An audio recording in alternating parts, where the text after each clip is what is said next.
college, nag-resign po ako dyan.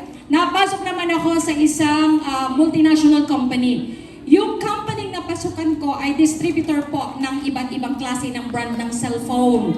So, ibig sabihin, hindi ko rin po linya itong ating mga pinag-uusapan. Okay? Alam niyo ba, ang sweldo ko lang po dyan ay tumataginting na 8,000 piso kada buwan. Tapatan po tayo. Ang 8,000 po sa panahon ngayon, hindi na po malaki. Tama? Actually, nung time din na yan, hindi na rin po malaki. At sa mga naging empleyado, may kilalang empleyado, ako naniniwala na may mga kinakaltas po dyan, di ba? Ano-ano po yun? Sino mga naging empleyado dito? SS, Pag-ibig, GSIS, Pineltax. Pag may loan ka pa, ayan, patay na. Pag nakasangla pa ATM mo, nga. Wala na pong natitira. So galing po ako sa ganyang situation.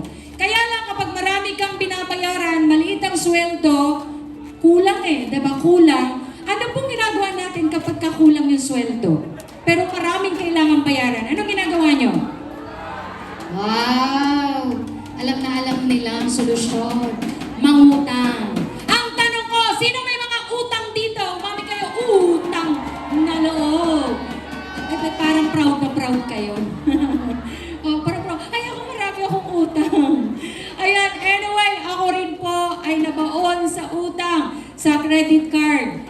Mahigit 300,000 po ang utang ko sa credit card. Grabe. Nakakahiyaman pong aminin. 12 kasi ang credit card ko ng mga panahon na yan. Saka sa mga palad na iswipe lahat. Lumaki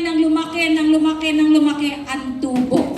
Doon na po nagsimula ang kalbaryo ng buhay ni Sherlita. Ayan. Ang tanging nagawa ko na lang po ng mga panahon na yon ay magdasal. Kayo po ba nagdadasal? Ano po yung mga ipinagdadasal ninyo? Alam niyo ba, isa sa pinagdadasal ko ng mga panahon na yun, Lord, sana po makapangasawa ako na matandang mayaman na madaling mamatay. Hindi po binigay sa akin ni Lord. Sabi niya, anak, hindi para sa iyo yan. Pangalawang dasal ko, sabi ko, Lord, sana tumama po ako sa loto kahit hindi ako nataya. O, di ba kayo rin naman minsan? Bukang bibig kaya, sana tumama ko sa loto. Hindi naman nataya. Di ba? Yan lang kasi ang alam natin na paraan para mabago ang buhay. Mali! Hindi nyo alam kasi nandito na ang First Vita Plus na pwede magpabago ng buhay ng bawat Pilipino! Tama ba kuya? Yung iba kasi yun lang yung alam na pwede mabago buhay. Loto! Mag-asawa ng mayaman.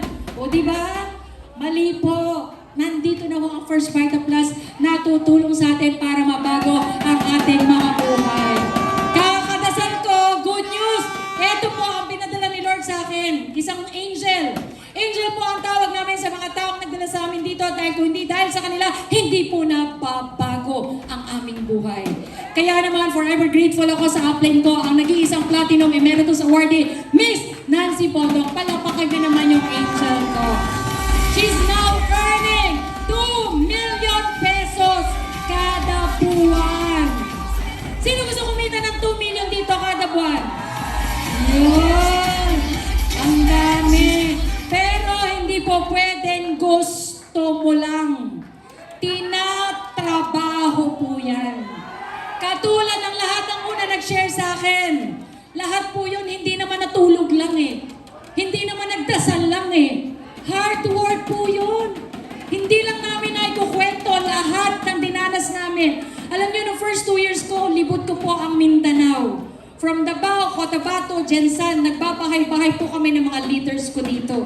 Ito po ang kauna-unang probinsyang nilabasan ko, labas ng Manila. Dito po, libot ko ang Mindanao dati. Bicol, ako mag-isa tumatakbo ko, Baguio, Lucena, Pampanga, Olongapo, libot ko po ang buong Pilipinas. Kung minsan, alam nyo, sa pagod, sa dami ng trabaho namin, mas gusto pa namin matulog kesa sa kumain. Trabahong kalabaw po talaga. Okay? Kaya naman, ayan, salamat na lang at kinulit ako, pinagtsagaan ako ni Ma'am Nancy. Kasi kung hindi niya ako kinulit, baka nandun pa rin ako sa dati kong trabaho. So nag-part-time ako ng 6 na buwan. During those times, nag-average nag-average po ako ng kita 5,000 isang linggo. Pwede na po ba? 5,000 ng isang linggo or 20,000 isang buwan. Hindi na po masamang sideline yun. Tama po ba? Aba, kung ikaw empleyado, madagdagan ng 20,000 sweldo mo, hindi na po masama, diba? Kung ikaw may other negosyo, madagdagan ng 20,000 ang kita mo. Parang mas malakas ka pa kuya sa akin. Oo. Alam mo bang hirap na hirap